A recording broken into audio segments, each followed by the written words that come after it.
When you're in desperate need of an ambulance, you expect help to arrive within minutes. But thousands of people across America are finding out calling 911 doesn't mean you'll get picked up quickly. Our national investigative reporter Chris Nakamoto uncovered lengthy delays across the country for those who need medical care. It was like somebody hit me across the chest with a baseball bat. Medics arrived in a fire truck within minutes, but the agonizing wait for an ambulance desperately drawn out. Second truck arrived 3 minutes later. The call for an ambulance was put in.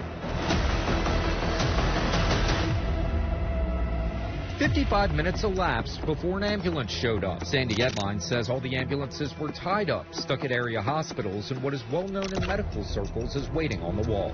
Imagine that you need an ambulance. High wall times happen when an ambulance transports you to the hospital. But there are no beds available in the emergency room, forcing the paramedics or the EMTs to wait with you on the wall until the hospital will take over your care. It was more than an hour after the first call to 911 for help that Edline arrived at the hospital with a widowmaker heart attack and immediately underwent emergency heart surgery to install a stent. Edline survived, but experts say such dire delays can drastically impact outcomes for patients.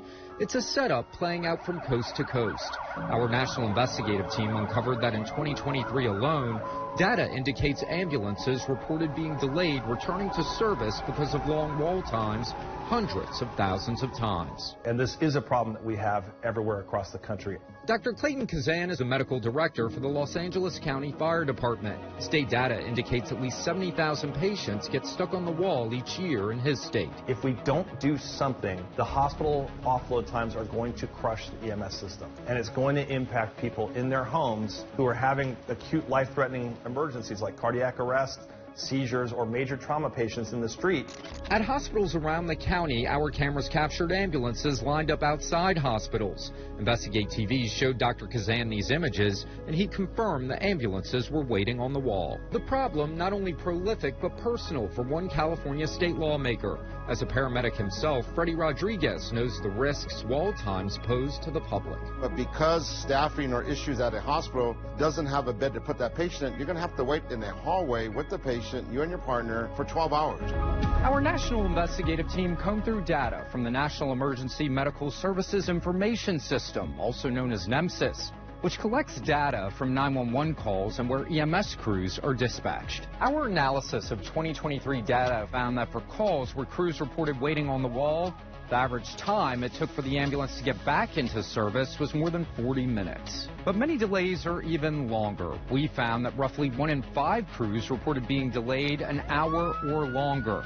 In extreme cases, hours turn into days. The longest wall time in Los Angeles County was 25 hours. Our national investigative team looked at state laws around the country and found most states don't have a law that limits wall times for ambulance crews. That's why Rodriguez authored a bill that was signed into law last year, making California one of the first states to attempt to keep wall times in check. Hospitals are now required to report wall times publicly and must come up with protocols to reduce them further. The longer you park patients on the wall, the more likely we're going to have bad outcomes result. Edline is among the 12% who survived the type of heart attack he suffered. And the 55-minute delay is why he plans to keep fighting for accountability and change at the local level and beyond. I'm the luckiest guy in the world, to be honest with you. Ambulance companies say the wall times hit record highs during the pandemic, where it was not uncommon to wait for at least 5 hours. All agree this is a systemic healthcare issue. And if you have a story, we want to hear from you. Call us or email our investigators at that address you see there on your screen. We'll look into any of your issues for the next Factfinder Investigates.